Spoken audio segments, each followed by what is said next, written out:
Con gratitud y alabanza vengamos al Señor en este día 14 de marzo de 2021. Traigamos nuestros cánticos a Él, unamos nuestras voces, que digno es de todo honor. Himno número 415, del culto El tiempo llega.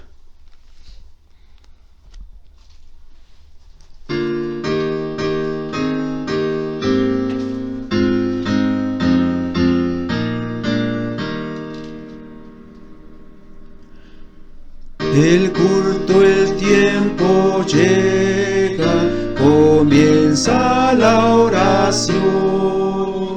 El alma a Dios entrega, silencio y atención. Si al Santo Dios plegaria queremos elevar, silencio reverente habremos de guardar. Mil coros celestiales a Dios cantando están, a ellos los mortales sus voces unirán.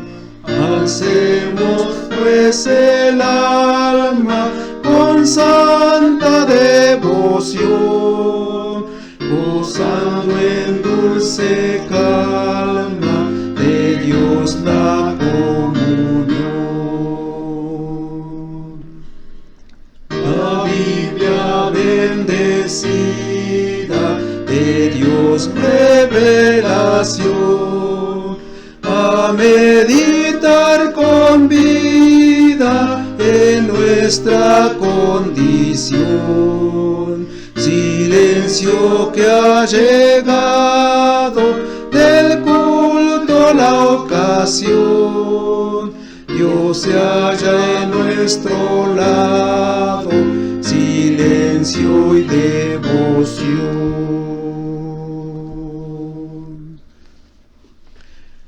La palabra del Señor en Lucas 6 al 11. Aconteció también en otro día de reposo, que él entró en la sinagoga y enseñaba, y estaba allí un hombre que tenía seca la mano derecha, y le acechaban los escribas y los fariseos para ver si en el día de reposo lo sanaría, a fin de hallar de qué acusarle. Mas él conocía los pensamientos de ellos, y dijo al hombre que tenía la mano seca: levántate y ponte en medio. Y él, levantándose, se puso en pie.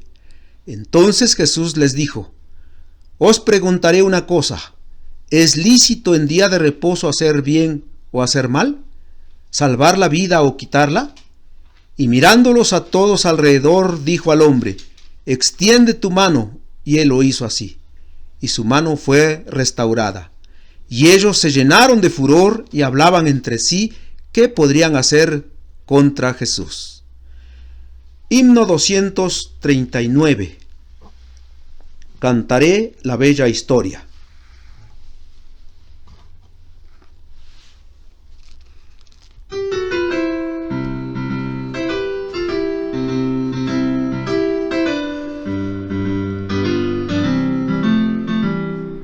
Cantaré la bella historia que Jesús murió por mí, como allá en el Calvario dio su sangre carmesí. Cantaré la bella historia de Jesús mi Salvador, y con santos en la gloria a Jesús daré el honor.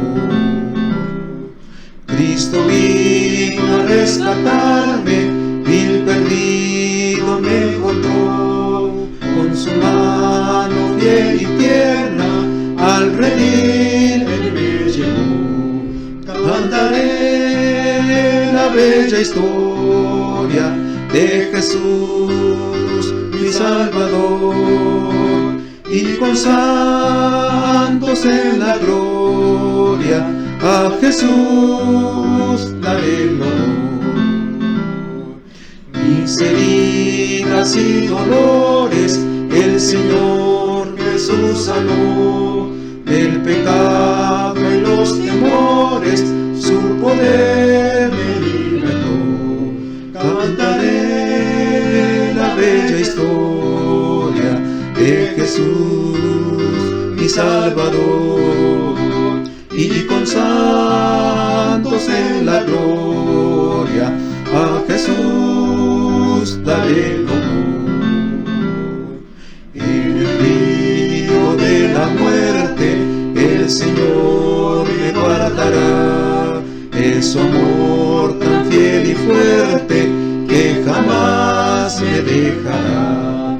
Cantaré la bella historia de Jesús mi Salvador, y con santos en la gloria a Jesús daré el honor.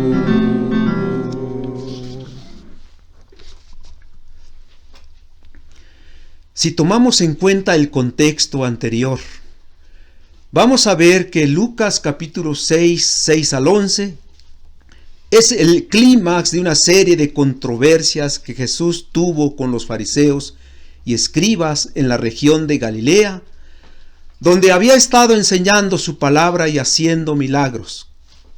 Marcos capítulo 3 versículo 5 dice que el maestro estaba enojado y triste por la dureza del corazón de los religiosos, que aun cuando una y otra vez les hizo ver sus errores, siguieron en su obstinado corazón dirigidos por sus propias leyes. Esta historia también la cuenta Mateo, cada quien en su propio estilo, pero como bien escribe Guillermo Hendrickson, comentarista reformado, los tres, Mateo, Marcos y Lucas, coinciden en su relato en lo más importante, de tal forma que no hay contradicción alguna. Los tres armonizan esta historia. Primero, que se dio en un día de reposo cuando Jesús entró en una sinagoga donde vio a un hombre que tenía una mano paralizada, seca. Número 2. Los tres escriben que en ese lugar también estaban presentes algunos fariseos que tenían el propósito de encontrar motivo para acusar a Jesús. 3. Los tres narran que Jesús se dirigió al enfermo para decirle que extendiera su mano derecha, dice Lucas. 4. Los tres escriben que la obediencia a este mandato dio como resultado la completa restauración del necesitado. 5. Los tres dicen que los fariseos discutían de lo que debía hacerse sobre esta situación que estaba afectando la imagen de ellos y sus intereses. Jesús confrontó el legalismo farisaico. Jesús confrontó el legalismo farisaico. Y primeramente Jesús confrontó a los fariseos y escribas buscando ocasión para hacerlo. Dice la Biblia en los versículos 6 y 7. Aconteció también en otro día de reposo que él entró en la sinagoga y enseñaba, y estaba allí un hombre que tenía seca la mano derecha. Y le acechaban los escribas y los fariseos para ver si en el día de reposo lo sanaría, a fin de hallar de qué acusarle. Jesús sabía que sus enemigos estarían en la sinagoga. Allí era el lugar donde se congregaban para estudiar las escrituras el día de reposo, al estar lejos del templo en Jerusalén. Así que aquel día se dirigió con sus 4 discípulos, Pedro, Andrés, Jacobo y Juan, según Marcos 1, 16 al 19, a los cuales ya había llamado. En el siguiente párrafo de Lucas, elige a los 12 apóstoles, capítulo 6, 12 al 16. Jesús se dirigió para enseñar como siempre lo hizo, sabiendo que se enfrentaría con aquellos que le manifestaron su odio y rechazo. Para entonces ya era la 4ª ocasión. Capítulo 5, 21 al 22, la primera, versículo 30 del 5, la segunda, versículo 2 del capítulo 6, la tercera.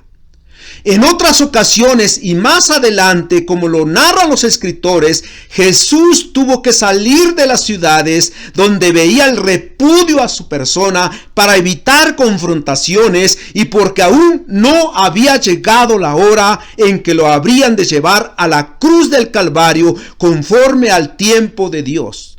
Pero en esta ocasión llegó a la sinagoga donde, aparte de los fariseos, los 4 discípulos y otros congregantes, llegó un hombre que tenía seca una mano. Y es interesante hacer notar que la palabra aquí en el original se traduce paralizada, lisiada, que no podía moverla, indicando que la condición de la mano no era congénita, sino el resultado de una herida. Según las leyes rabínicas, se podía sanar en sábado siempre y cuando la vida corriera peligro. Era la única excepción en la que se podía sanar a un hombre en sábado. Pero si el hombre aquí no corría peligro de muerte, no debía ser sanado porque sería violar el día de reposo. Aquí vemos cómo las reglas estaban por encima de las personas. Ellos sabían que sanar a este hombre era hacerle un bien, pero este bien no podía ser hecho en el día de reposo. Sánalo en cualquier otro día, pero no hoy. Este es un día sagrado. Ahora, lo que vemos también en el versículo 7 es que los fariseos estaban seguros que Jesús podía sanar al enfermo. Sabían que Jesús tenía el poder y la disposición de sanarlo, por eso lo estaban acechando si lo haría. Pero en vez de postrarse ante él en adoración, reconociendo su poder y su bondad, estaban allí atentos de que Jesús mostrara su compasión para poder acusarle. ¡Qué increíble! Ellos querían que Jesús fuera compasivo para poder acusarlo. Y esto lo sabía perfectamente Jesús. Y fue a ellos para que de una vez les pusiera un alto, después que 1, 2, 3 veces habían estado cuestionando sus obras. En segundo lugar, Jesús confrontó a los fariseos y escribas, llamando su atención a través de una orden dada al necesitado y con 2 preguntas a ellos. Dice la Biblia, versículo 8 y 9, mas él conocía los pensamientos de ellos y dijo al hombre que tenía la mano seca, levántate y ponte en medio, y él levantándose se puso en pie. Entonces Jesús les dijo, os preguntaré una cosa, ¿es lícito en día de reposo hacer bien o hacer mal? ¿Salvar la vida o quitarla?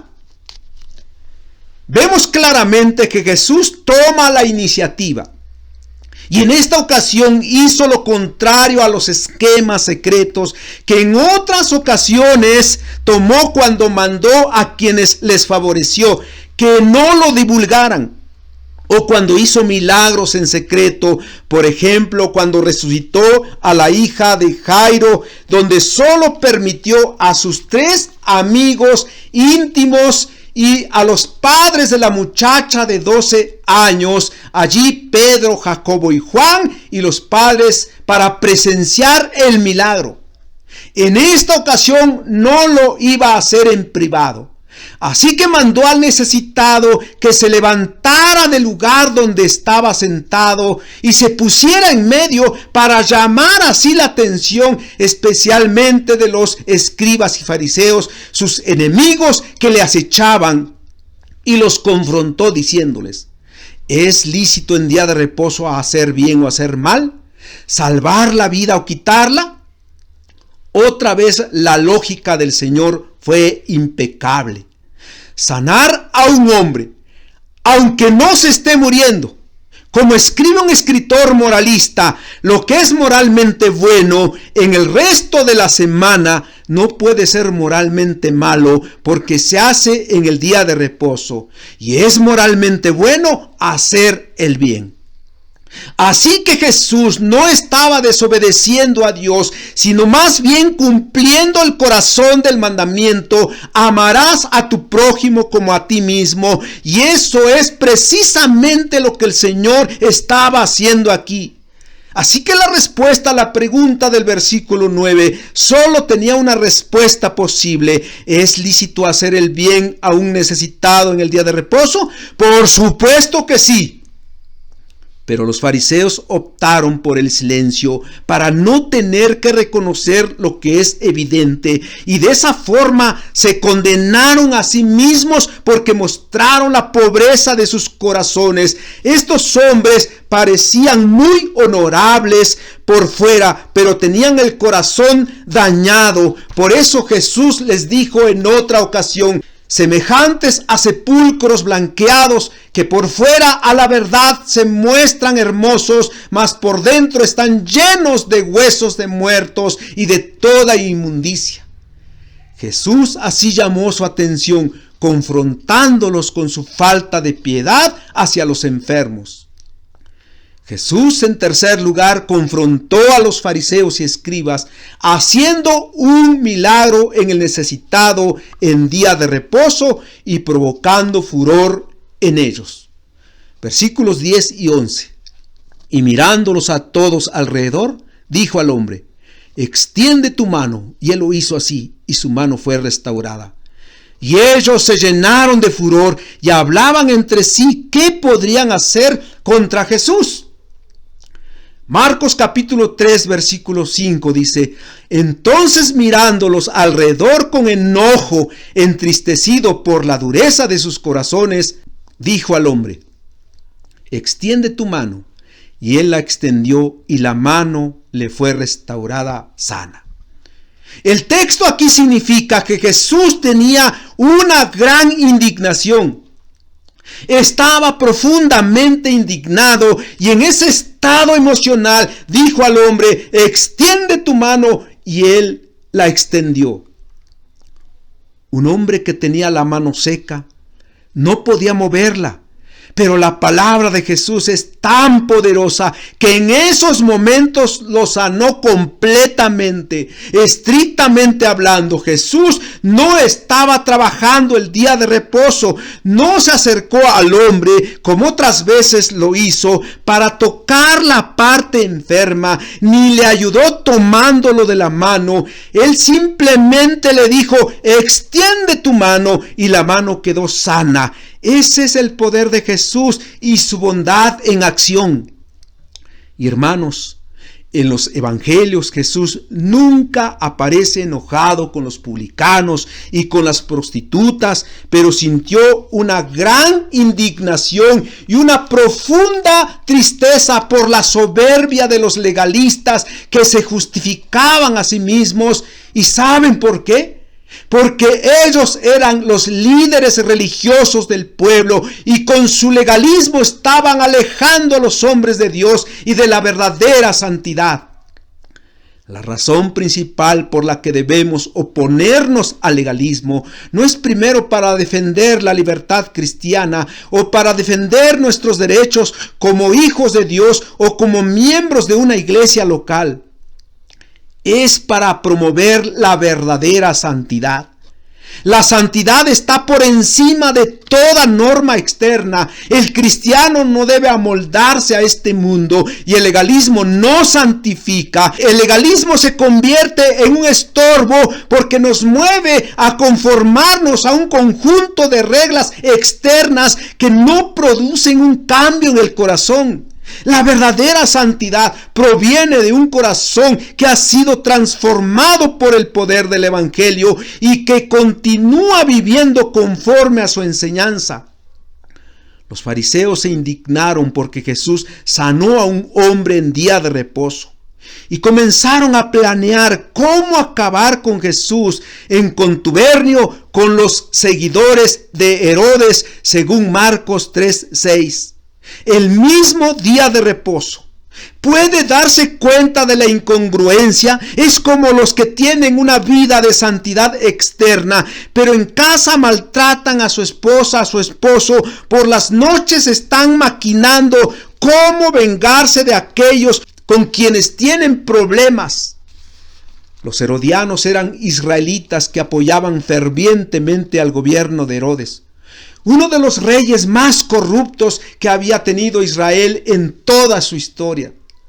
Ahora, Herodes no solo representaba el poder de Roma sobre Israel, sino también el sistema cultural greco-romano, que era muy liberal, muy pagano, muy inmoral, un sistema que el Imperio Romano trataba de imponer sobre los países conquistados. Así que los fariseos representaban los valores tradicionales de Israel, mientras que los herodianos representaban el grupo más inmoral, más indecente de Israel, pero se unieron confabulando para matar a Jesús. ¿Saben por qué? Porque los dos grupos veían a Jesús como una amenaza. Es que el legalismo y la mundanalidad tienen el mismo problema. Ambos son un estorbo para la salvación de los perdidos y un estorbo para la santificación de los creyentes. Son un verdadero peligro de los que podemos librarnos únicamente viviendo conforme a las Escrituras, si es que ya hemos sido regenerados por la gracia de Jesucristo. El Señor no quiere que en su iglesia haya fariseos ni herodianos, sino creyentes que amen a Cristo con pasión, hombres y mujeres que deseen vivir para Él, no para convencer a Dios que nos bendiga, sino para saber que ya hemos sido bendecidos con toda bendición espiritual en los lugares celestiales en Cristo Jesús, habiendo sido predestinados por Dios desde antes de la fundación del mundo para salvación. ¿Dónde estamos? ¿Del lado de los legalistas o del lado de los que no tienen ninguna religión? El problema de ambos grupos es que se encuentran del lado opuesto de Jesús, donde Cristo está.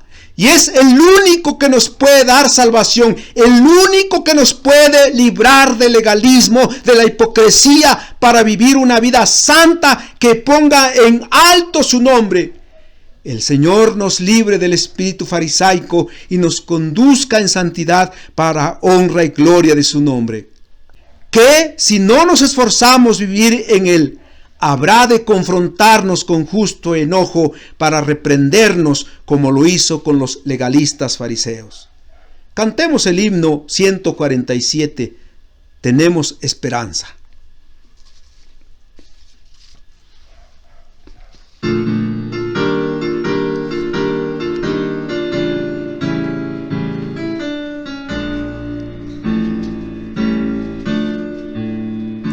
Que Él entró en el mundo y en la historia, porque Él quebró el silencio y la agonía, porque llenó la tierra de su gloria, porque fue luz en nuestra noche fría, porque Él nació en un pesebre oscuro, porque Él vivió sembrando amor y vida, porque partió los corazones duros y levantó las almas abatidas.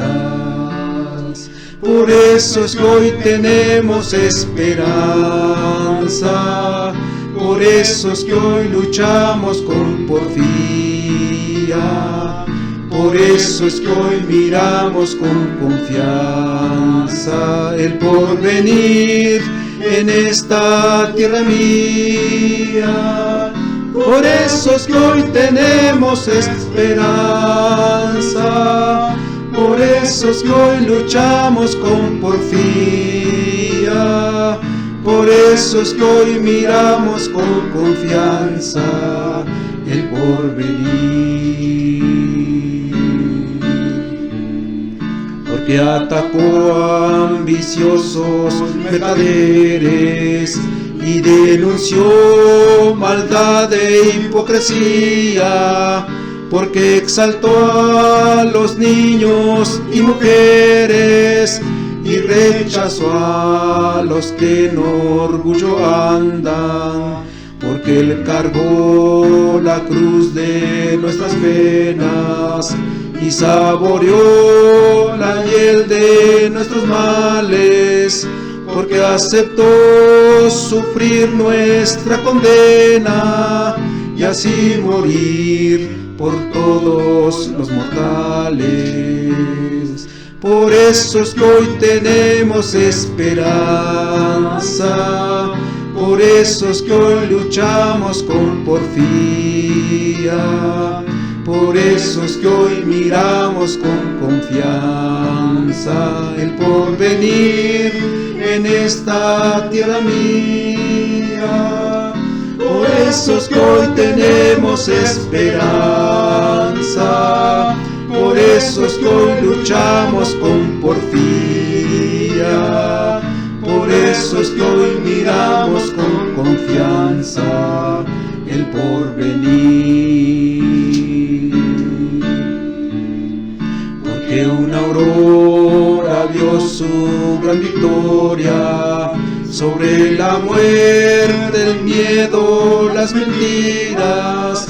Ya nada puede detener su historia, ni de su reino eterno la venida, porque ilumina cada cena en gloria, y las tinieblas derrotó con lumbre, porque su luz es siempre nuestra historia, y ha de llevarnos todos a la cumbre. Por eso es que hoy tenemos esperanza, por eso es que hoy luchamos con porfía, por eso es que hoy miramos con confianza el porvenir en esta tierra mía. Por eso es que hoy tenemos esperanza, por eso es que hoy luchamos con porfía, por eso es que hoy miramos con confianza el porvenir.